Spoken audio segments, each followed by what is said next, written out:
And we're live. Hi, everybody. I'm Ryan Schumacher, and welcome to Bible Geeks. This is week 4 of season 3. So we are going once again in parallel with the sermon series at the First Presbyterian Church of River Forest in Illinois in the fall of 2018. Our sermon series has been on worship, and so in parallel with that, Bible Geeks has been looking at the Psalms. And you can start back at the beginning of the season 3 with the playlist on how we read the Psalms. And then each week subsequent, we've been looking at one of the books of the Psalms, one of those collections that was ultimately assembled into what we now know as the Book of Psalms. So for week 4, we're on book number 3. And so we're going to look today at, if the technology complies, here we go. So we're going to do the same sort of thing that we've been doing with each of these books of the Psalms. We'll look at the authorship, or at least the attribution. We will look at the genres of the Psalms, and then we'll look at the themes within the Psalms. We'll talk about how it was compiled, or at least what the editorial themes look like. In particular, we'll focus on the back end of it today. And then we pick at least one of the Psalms to go through as illustrative of the group. And today, I've chosen to do something that I think you're only going to see on Bible Geeks. So we're going to look at Psalm 82 and its usage in John chapter 10, and talk about the divine counsel of the heavenly beings.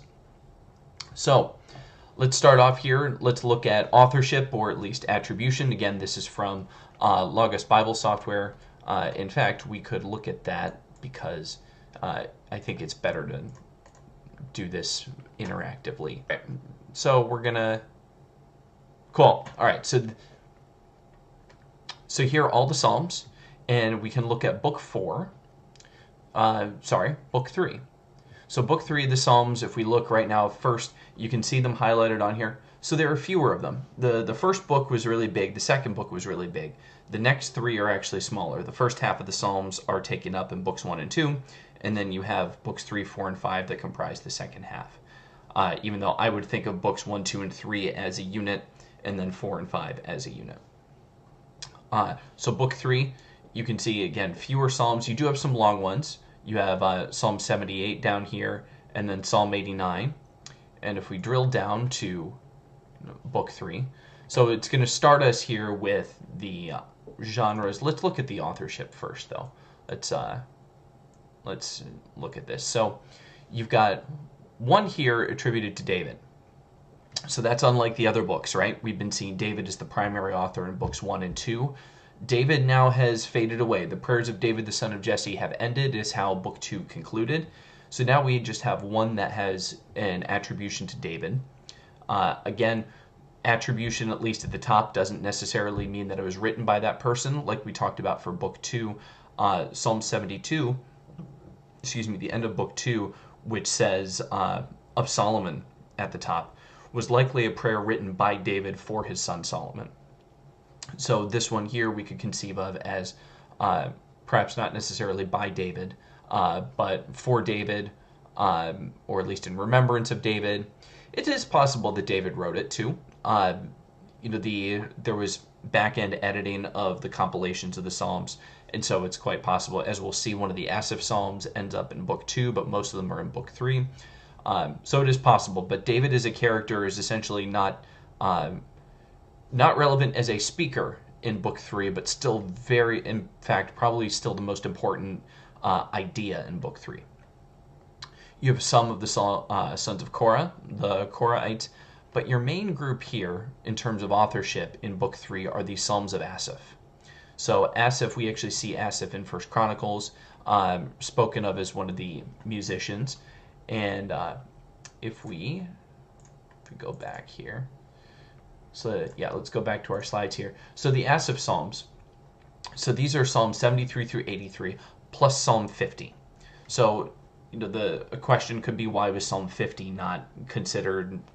Why was it put in book 2? Why was it put as Psalm 50 as opposed to with the rest of the Asaph Psalms? Hard to say. There is a interesting strain of scholarship that, because it talks about there's a line in the middle of Psalm 50 that talks about adultery, that it was chosen to be put in front of Psalm 51, which is the discussion of David and Bathsheba. Could be. there's not really a historical record or an editor's note that said, hey, we did this for that reason, but that's at least one opinion.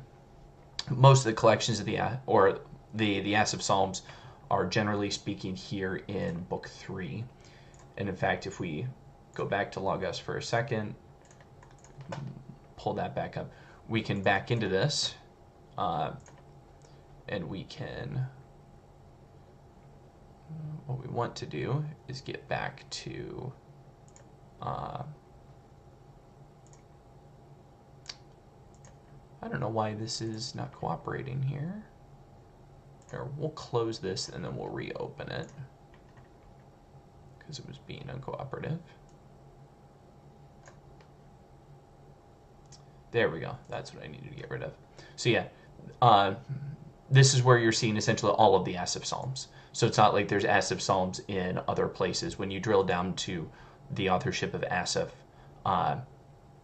they're almost all here in Book 3 except for Psalm 50. So the Asaph Psalms, what do we know about the Asaph Psalms?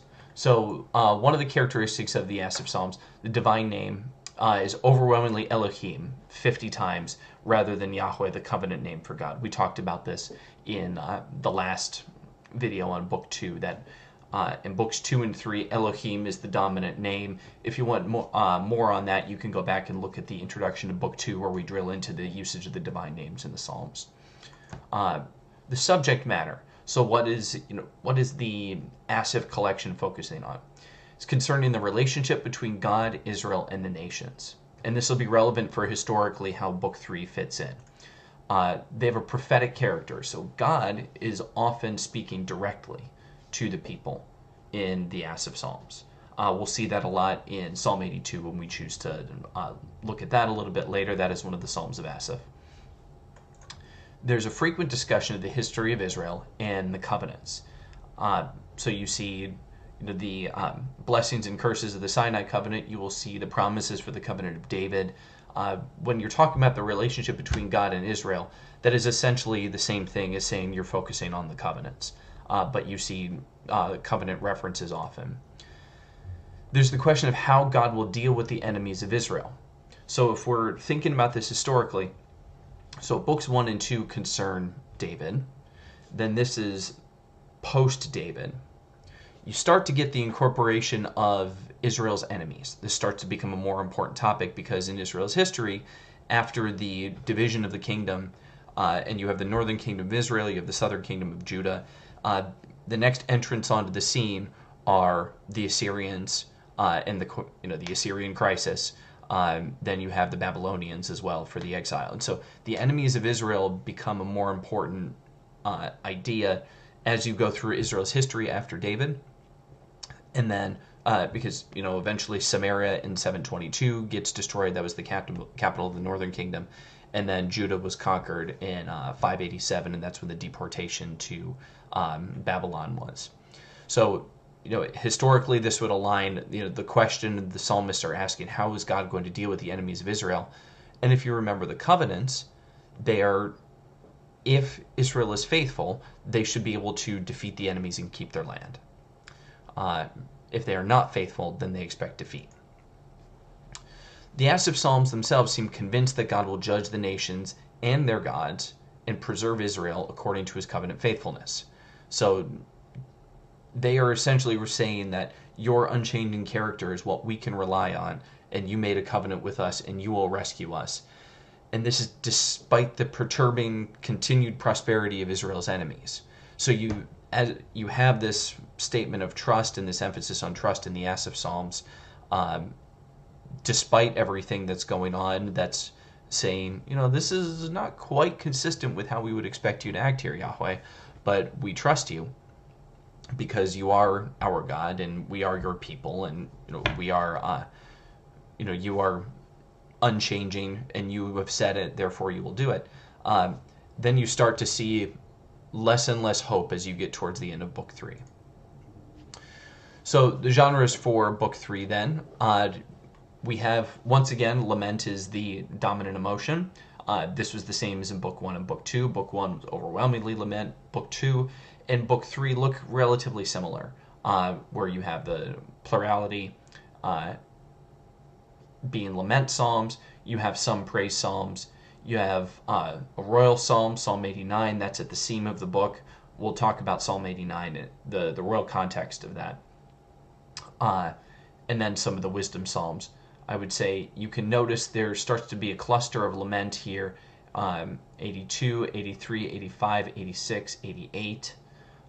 89, which is labeled as a royal psalm, I would say, yeah, if you gotta pick one, I guess, but it is most definitely a royal lament.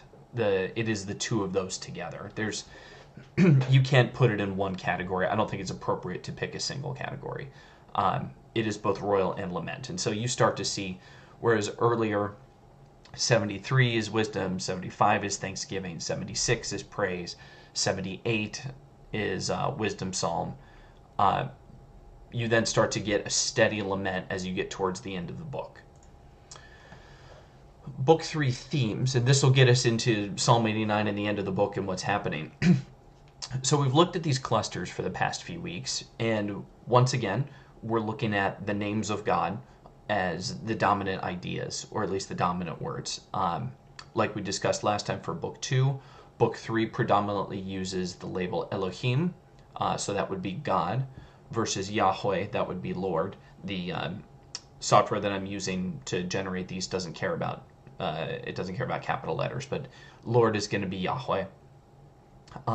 So when I was looking at this, there's not as much that stuck out to me the same way as last time. I looked at hand and tried to understand if there was a clustered idea around there. Same thing with people, and it didn't seem to have a consistent meaning. Sometimes people meant Israel, sometimes people meant the other nations. Hand was being used as both an object and a subject, and so I didn't find anything that was really significant there. But one word I did hone in on, and this actually connects really nicely with the theme in Book 3, and certainly where Book 3 ends, is this word forever. That was the word that I noticed and dug into a little bit more, because forever is an important concept in the Davidic covenant. So 2 Samuel 7, that's where you have Nathan giving his prophecy of the covenant with David, and you see the word forever show up there often. So he shall build a house for my name, I will establish the throne of his kingdom forever. This is about David's son. Your house and your kingdom shall be made sure forever before me. Your throne will be established forever. So that is the ultimate promise. Your throne, David, your line will be established forever. Your kingdom shall be made sure forever before me, Yahweh. So this is a promise. This is a covenant that David's line will be eternal. And so there's others. Then David has a prayer afterwards. Thus your name will be magnified forever. May it please you to bless the house of your servant, so that it may continue forever before you. So that's a reiteration of the promise that he was just given. So there was a cluster of the word forever and that concept of forever, that the Davidic covenant is an eternal covenant. It's a promissory covenant. And so when I looked at when that word was being used in Book 3, I noticed 40% of the usage is in Psalm 89. And in fact, you can even see in here the quotations of 2 Samuel 7. So, for instance, verse 29, it's midway down there. I will establish his line forever, and the throne as long as the heavens endure. His line shall continue forever. This is verse 36. 37, it shall be established forever like the moon, an enduring witness in the skies. And so this concept is coming up, and you can see the direct quotation. So let's look here at what's going on then in Psalm 89. But before we do, let's do a quick refresh on the Davidic covenant itself. So 2 Samuel 7, what are the principles of the Davidic covenant? So the Lord declares to you, this is the oath statement in the covenant. If you want to know more about covenant statements and what it means to be entering into a covenant, what exactly is a covenant, there's a video on what is a covenant within the first season of Bible Geeks. So the covenant includes, 1, the promise that David will have a son from 2 Samuel 7:12. That son will build a house for God. Now, the context behind that is when the ark comes into Jerusalem, David looks at the tent of meeting and he looks at his palace, and he's essentially saying, it is not okay that my house is nicer than the house of Yahweh our Lord. I want to build him a temple. And the prophecy here is that that temple will be built, but it's going to be David's son, not David himself. Yahweh will then establish the son's kingdom forever. So there's our word forever, verse 13. David's son will also be God's son. So I will be a father to him, he will be a son to me. It's adoptionistic language, and this is one of the things that we end up seeing the more direct fulfillment of in the coming of Jesus. And then David's house and kingdom will endure forever through the reign of his son. So those are the principles of the Davidic covenant. And so what this meant to the Israelites is that they will always and forever have their king. That king will be a descendant of David, and that person will be on the throne in Jerusalem. That is the land that they were promised. That is his line. This king would rule over the land that Yahweh promised their father Abraham, given to them when they were rescued out of Egypt. So you can see the strains of the covenant fulfillment in here. You see the promise to Abraham that there will be land. That's Genesis chapter 12. Land was part of the promise. And then in the New Testament, the land becomes the whole world. But in the initial fulfillment, in the initial promise, that meant this area of the Levant, what we now know as Israel. Then you have those people. So Abraham was promised in chapter 15 that his seed would inherit the land, but they would be in captivity for 400 years. We would see that as being the Israelites later. So Abraham, Isaac, Jacob, and then Jacob and his sons go to Jerusalem, and that's what forms the gang of Israelites, so to speak. Jacob's sons, Jacob, Israel, who are then brought out of Egypt, and they're given this land. And then, during the book of Joshua, they take the land. So that land, and then the establishment of the throne in Jerusalem in the Davidic king, now you see that fulfillment. So the Abrahamic promise is being fulfilled through the Sinai covenant, and now the intersection with the Davidic covenant. So there's an expectation. What do they see this meaning? They mean that their king, descendant of David, on the throne in Jerusalem, ruling over the land that they were given by God. That is what their promise is. It was promised to Abraham. It was given to them with conditions at Sinai, but then it was reiterated to David here. So if we go to Psalm 89, if we understand that as their milieu, as the culture that they were steeped in, Psalm 89 is going to recall the covenant with David, but it focuses on unfulfillment. So let's take a look at Psalm 89, 38 through 52, after we did that summary there. So let's go ahead and pull up Psalm 89. Okay, close that down. All right. So starting in verse 38, right up here. So what we've ended with here is, I've sworn an oath to David, and in my holiness I cannot lie.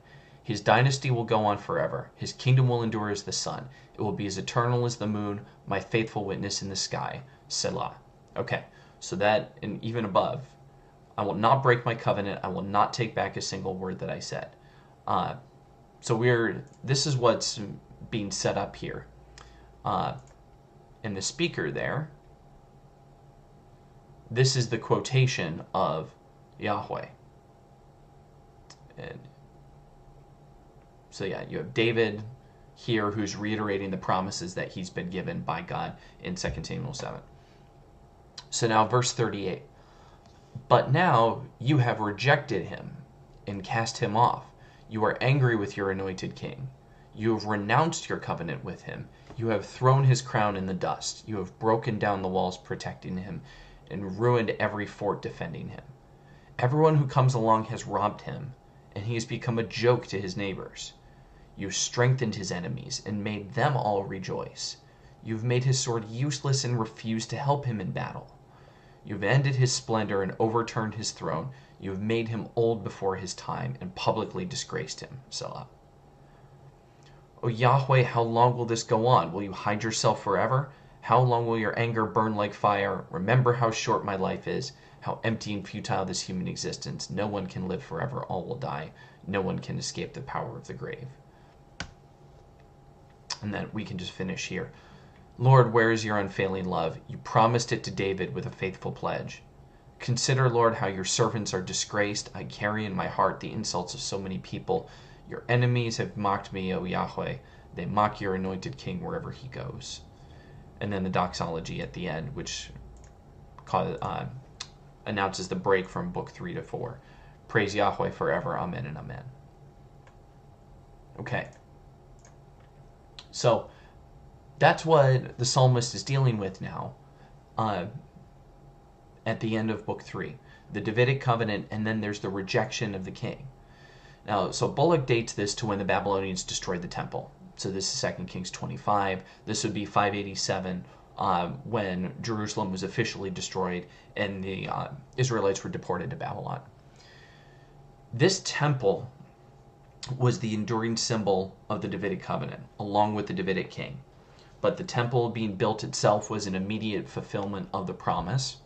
And then the Davidic monarch being on the throne forever, that was another point. That was another, okay, if we have the temple, we're also going to have our king, and this is promised to us by God. And now in that psalm, the psalmist is saying, you have renounced your covenant. Even though up here, his dynasty will go on forever, his kingdom will endure as the sun, will be as eternal as the moon, my faithful witness in the sky. You have rejected him, cast him off. You are angry. You have renounced your covenant. You have thrown his crown in the dust. So they're dealing with this tension as the Babylonians have come in, as the exile has begun. What has become of the promises of Yahweh? And it ends unresolved. We read to the end. There's a lament and there's no... Here's an interesting thing. Remember some of those earlier laments that we read where there was the statement of trust. We read Psalm 22. Where there's a statement of trust at the end. That statement of trust is missing. It is often characteristic in lament psalms that you see that, but that doesn't happen in Psalm 89.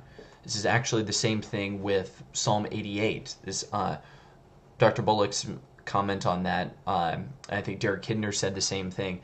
It is the saddest psalm in all of the psalms. And that's a brutal personal lament. Your fury overwhelms me, your terrors destroy me, you've put my friend and neighbor far from me, and my companions out of my sight. If we just look at that here, that's the way this ends. So, you have in Psalm 88, can those in the grave declare your hesed, your unfailing love? Can they proclaim your faithfulness in the place of destruction? O Yahweh, I cry out to you. I plea, O Yahweh, why do you reject me? Why do you turn your face from me? And this ends with, darkness is my closest friend. The mood is markedly different here. And so you have this personal lament to the tune of the suffering of affliction. You have a personal lament, and then you have a corporate lament. And the corporate lament is after sort of a reading of the covenant. This is what our God promised. And yet, it does not look like that's what's happening. There's serious doubt at this point. And unlike in the other places where they say there is doubt, but you are faithful, but I will trust in you, but I will rest in you, that is absent at this point. And so we have to ask ourselves the question, where is that absent in the history of Israel then? And I would say that this is the story of the exile. Because that's when the hope was most wrecked. That's when everything seemed like it had all crashed down, and perhaps the whole, the jig was up on the whole Israel project. The exile is the worst memory in Israelite history.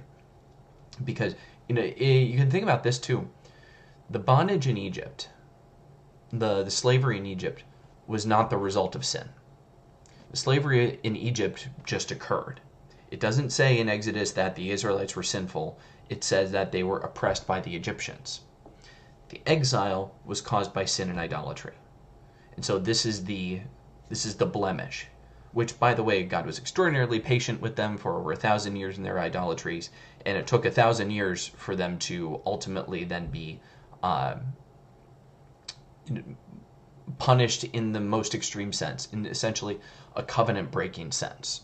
And so I would say that this was also when the Sinai covenant was ended, because the curses of the Sinai covenant were fully executed. If not then AD 70, when the Second Temple was destroyed. I would say, though, it seems clear to me that the Sinai covenant was broken and the full curses executed at the exile. So when we're thinking about Book 3, so the Asaph Psalms describe the fate of Israel's enemies, ask why they continue to prosper. You get these personal and corporate laments that start to appear with more frequency later in the book.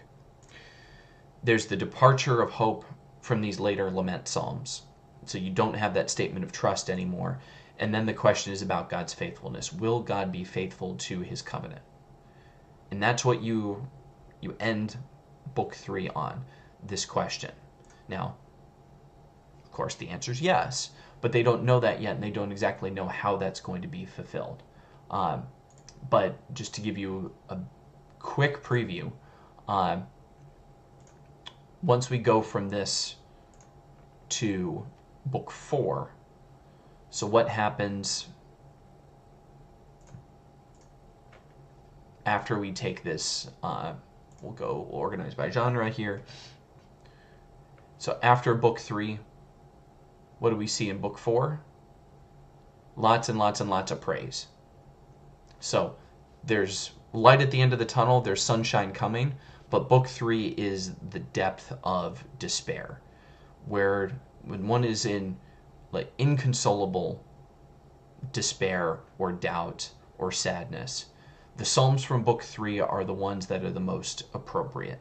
Those are the ones that really hit that chord very well. If we think about this as the anatomy of the soul, there's the reminders through the first few books that lament should be coupled with trust.